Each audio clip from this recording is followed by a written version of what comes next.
Hello students, today we are going to study chapter number 4 climate part 1 for class 9th in the geography.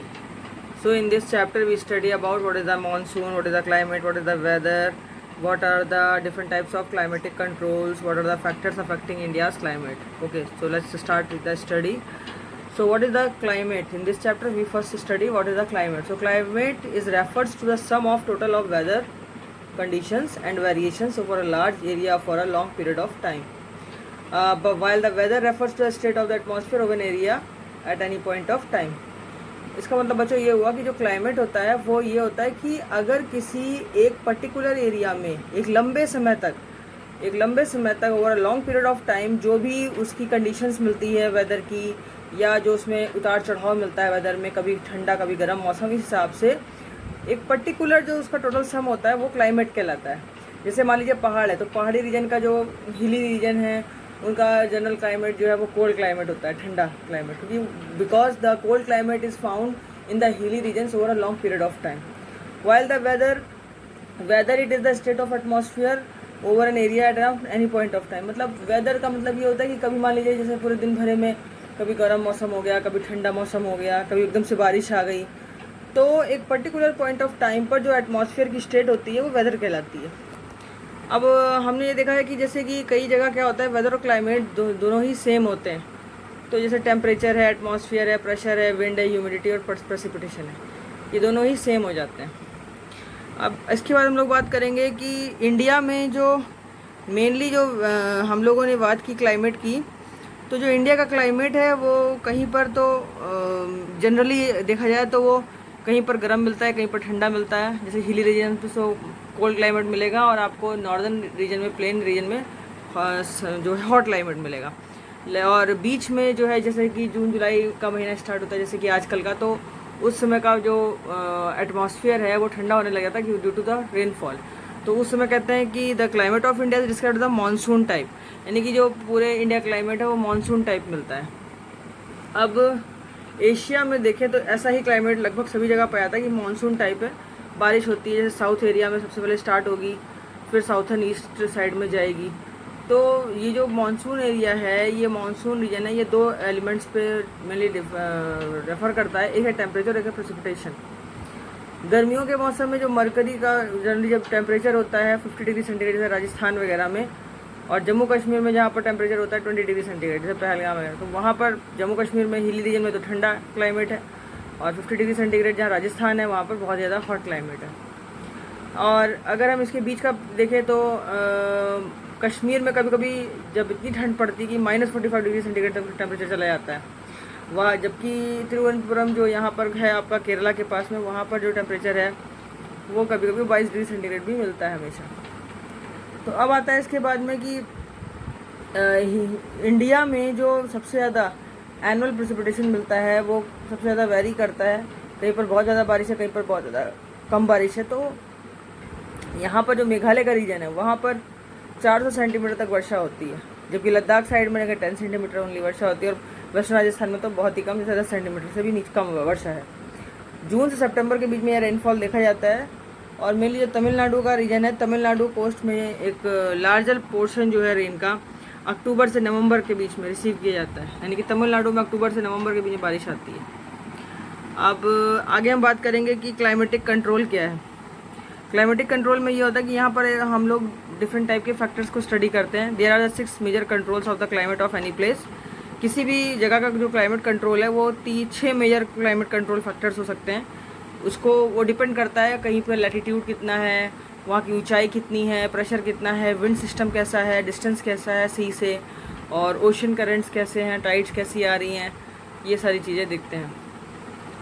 अब बात आती है कि हम लोग जनरली ये देखते हैं कि जो क्लाइमेट है उसमें लैटिट्यूड क्या है mainly. So due to the curvature of the earth, the amount of solar energy received varies according to latitude.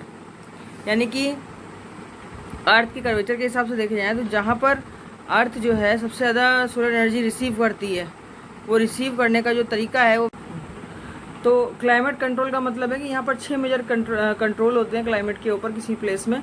Latitude का मतलब होता है due to the curvature of the earth the amount of solar energy received varies according to latitude, यानी कि किसी भी क्षेत्र का वो एरिया जहाँ पर वो सोलर एनर्जी को सबसे ज़्यादा रिसीव करता है वो वेरी करता है। और इसमें ये देखा गया है कि जो पहाड़ की ऊंचाइयाँ होती हैं वहाँ पर अर्थ की सरफेस पर हम लोग जाते तो इक्वेटर पर सबसे ज़्यादा सूरज की गर्मी पड़ती है, जबकि पोल्स पर सूरज की गर्मी कम पड़ती है। ऐसे एल्टीट्यूड की बात करें तो the atmosphere becomes less dense and temperature decreases, मतलब टेम्परेचर जहाँ कम होता है वहाँ पर टेम्परेचर कम कहाँ होगा, जहाँ पर हम हायर एल्टीट्यूड पे जाएंगे, यानी कि ज़्यादा ऊंचाई पे जाएंगे तो वहाँ पर टेम्परेचर कम होगा। हिल रीजन में इसलिए बहुत ज़्यादा ठंडा होता है। और प्रेशर और विंड सिस्टम का मतलब है कि प्रेशर जो है सबसे ज़्यादा हिली रीजन पे मिलेगा, विंड सिस्टम भी सबसे ज़्यादा है आपको हिली रीजन पे ही अच्छा मिलेगा। और डिस्टेंस फ्रॉम द सी का मतलब ये हुआ कि जैसे जैसे समुद्र तल से ऊंचाई बढ़ती चली जाती है तो ये जो ऊंचाई होती है समुद्र तल से वो इन्फ्लुएंस करती है ये इसको क्लाइमेट को। और जब समुद्र तल के पास होते हैं तो वहाँ का एरिया जो है वहाँ का मौसम लगभग एक समान सा रहता है, ना ज़्यादा ठंडी पड़ती ना गर्मी पड़ती है। लेकिन जैसे जैसे समुद्र तल से ऊंचाई पर बढ़ते चले जाएंगे वहाँ पर गर्मी बढ़ती चली जाएगी। अब है ओशन करेंट्स। ओशन करंट का मतलब होता है कि ऐसी ओशन करंट मतलब जो क्षेत्र समुद्र से सब एकदम किनारे हैं, सी के किनारे हैं, वहाँ पर विंड अफेक्ट करती है climate of the coastal area. जैसे कि जो समुद्र के किनारे के एरिया हैं वहाँ पर कोस्टल कंट्रोल जो देखा जाए तो वहाँ पर बहुत ही कभी गर्म होता है कभी बहुत ठंडा हो जाता है, तो वो विंड के ऊपर डिपेंड करता है। फाइनली आता है relief to place as a major role of the determining the eliminate of climate of a place. इसमें high mountains act as a barrier for cold और हॉट विंड्स। जो बहुत ऊंचे पहाड़ी क्षेत्र होते हैं वहाँ पर क्या होता है कि जो बहुत ठंडी हवाएं होती हैं और बहुत गर्म हवाएं होती हैं वो पहाड़ रोक लेते हैं, तो वो एरिया जो होते हैं वो रिलीफ एरिया कहलाता है। और वहाँ पर पानी जो होता है बरसता है तो तुरंत ही पानी बरस जाता है क्योंकि पहाड़ों से टकरा करके ही बारिश तुरंत हो जाती है। अब आता है फैक्टर्स अफेक्टिंग इंडियाज क्लाइमेट। जो इंडिया के क्लाइमेट को फैक्टर्स अफेक्ट करते हैं उनमें मेनली आता है लैटिट्यूड। लैटिट्यूड में क्या आता है, जो the tropic of cancer passes through the middle of the country from the Rann of Kutch in the west to Mizoram in the east. हमारे देश में जो ट्रॉपिक ऑफ कैंसर है कर्क रेखा जा रही है वो रन ऑफ कच्छ गुजरात से होते हुए सीधे ईस्ट में मिजोरम तक जा रही है। और almost half of the country, पूरा आधा कंट्री जो है वो लगभग साउथ रीजन जो है वो ट्रॉपिक ऑफ कैंसर से जो नीचे वाला एरिया वो ट्रॉपिकल एरिया कहलाता है, और जो ऊपर का एरिया बचता है वो सब ट्रॉपिक एरिया कहलाता है। अब आता है एल्टीट्यूड। एल्टीट्यूड का मतलब है कि जो माउंटेन रीजन है उसमें सबसे ज़्यादा एवरेज हाइट 6000 मीटर तक की है, और जैसे जैसे हम ऊपर बढ़ते चले जाएंगे हिमालय की तरफ वहाँ पे कोल्ड विंड मिलेगी, और जैसे जैसे आप पहाड़ों से नीचे आएंगे तो वहाँ पर आपको गर्म क्लाइमेट मिलेगा। प्रेशर ऑफ विंड का मतलब ये होता है कि जो क्लाइमेट है वो वेदर कंडीशंस को एसोसिएट करता है। इसमें मेनली प्रेशर और सरफेस विंड होती है, जो सरफेस में चलती है विंड। अपर एयर सर्कुलेशन, ऊपर की हवा कैसी है। वेस्टर्न यानी कि पश्चिमी हवाएं कैसी चल रही है, उनका साइक्लोनिक डिस्टर्बेंसेस कैसा चल रहा है, किस तरीके से आ रहा है जो वेस्टर्न साइड से हवाएं हैं, तो ये सारी पूरी हाई प्रेशर बेल्ट क्रिएट करती हैं नॉर्दर्न साइड में। और अब हम आपको बताएंगे इसके आगे कि प्रेशर का क्या रोल है। The pressure and the wind conditions over India are unique. जो प्रेशर का कंट्रोल है और विंड का कंडीशन है वो इंडिया में यूनिक है, अलग सा ही है। विंटर सीजन में हिमालय साइड से, उत्तरी क्षेत्र से, जो हिमालय की तरफ से जो हवाएं चलती हैं उससे हाई प्रेशर एरिया क्रिएट होता है। और कोल्ड ड्राई विंड जो है बहुत ही सूखी और ठंडी हवाएं चलती हैं वहाँ से, और वो लो प्रेशर के कारण जो है वो साउथ में आते आते जो है ओशियंस में आके लो प्रेशर हो जाती हैं। मतलब पहाड़ों चलेंगी तो हाई प्रेशर होगा, और जब साउथ में आएंगी ओशंस की तरफ तो वो लो प्रेशर क्रिएट करती हैं। लो प्रेशर एरिया जो है वो डेवलप होता है इंटीरियर एशिया में, और उसके बाद वो कवर करता है नॉर्थ वेस्टर्न इंडिया। और इसी वजह से क्या होता है कि जस्ट इसका उल्टा तब होता है जब समर रीजन, मतलब जब जाड़ा होगा तो पहाड़ों पे बहुत ज़्यादा प्रेशर होगा, और साउथ में जाकर प्रेशर की बात करें बच्चों तो प्रेशर और विंड कंडीशन जो होती है इंडिया में पूरा यूनिक है।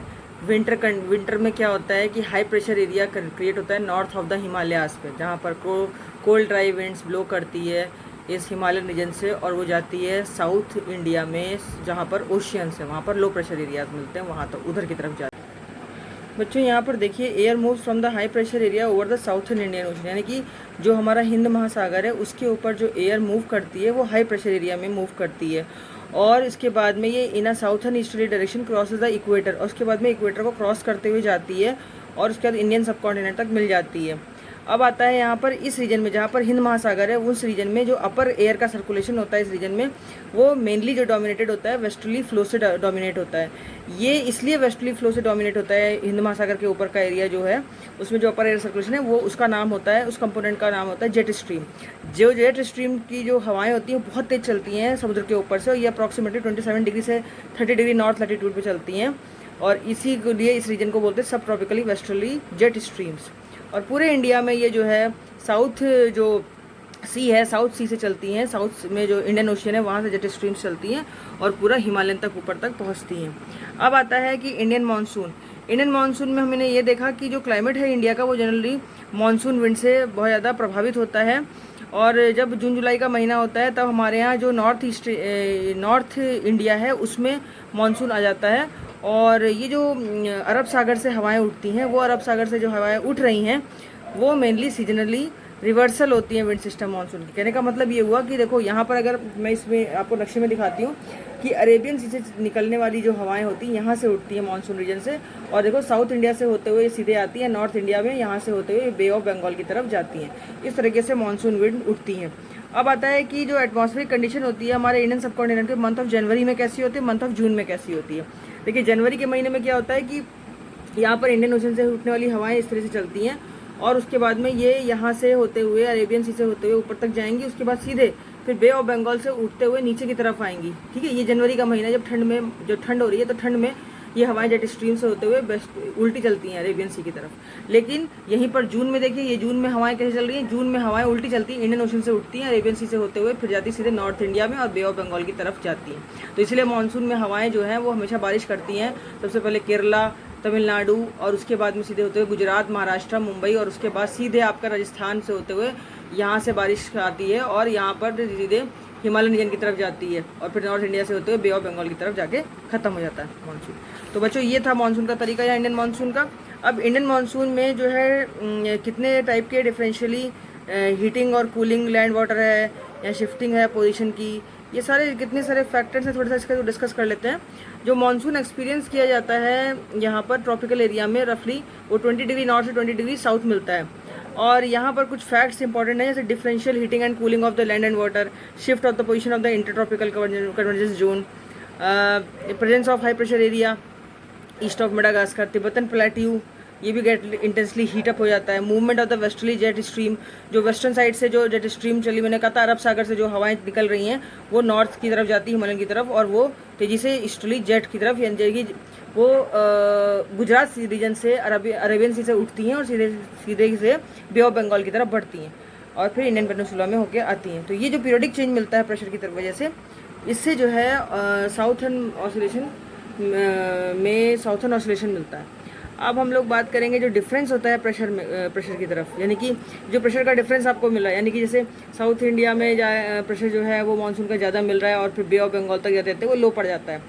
तो इसी तरीके से कुछ हवाएं ऐसी भी चलती हैं जो कि एल नीनो कहलाती हैं। एल नीनो जब तूफान उठता है उसमें एसो यानी कि जो साउथर्न ऑसिलेशन है ये एल नीनो फिनोमेना चलाते हैं, जिसमें कि वार्म ओशन का करंट जो है वो बहुत तेज़ी से फ्लो करता है और वो परवियन कोस्ट से होता हुआ लगभग कोल्ड परवियन करंट तक 2 से 5 साल में कभी कभी आता है, और इससे प्रेशर कंडीशन चेंज होती है एल नीनो की। इसको बोलते हैं एल नीनो साउथर्न ऑसिलेशन। अब एल नीनो एक्चुअली क्या है कि एल नीनो जो है ये नेम गिवन किया गया है periodic development of a warm ocean current, जो गर्म धाराएं होती हैं जो पानी में उठती हैं उनको नाम दिया गया है एल नीनो। ये टेम्परेरी रिप्लेसमेंट होता है कोल्ड परवियन करंट का। अब आता है the onset of the monsoon और विड्रॉल। मानसून खत्म कैसे होता है, मैंने आपको बताया कि जैसे कि मानसून विंड्स उठती हैं अरब सागर से और उसके बाद में ये सीधे सीधे यहाँ से होते हुए मिड सितंबर, जून में बहुत तेज़ी से आती है, जून से लेकर मिड सितंबर तक चलती है। उसके बाद में इसका कम्प्लीटली बस्ट होता है मानसून का जा करके बे ऑफ बंगाल में, और बे ऑफ बंगाल में ये जाते जाते यहाँ पर लगभग सितंबर अक्टूबर में ये ख़त्म हो जाती है।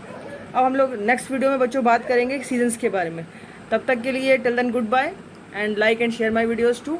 आई hope that you will well understand lesson up to this chapter. मतलब अब तक आपको यहाँ तक समझ में ज़रूर आ गया होगा कि मानसून कैसे उठता है, किस तरीके से मानसूनी हवाएं चलती हैं। ठीक है, अब हम लोग अगले पार्ट में सीजन के बारे में डिस्कस करेंगे। तब तक के लिए good bye and please like and share my videos, subscribe my channel too. Okay.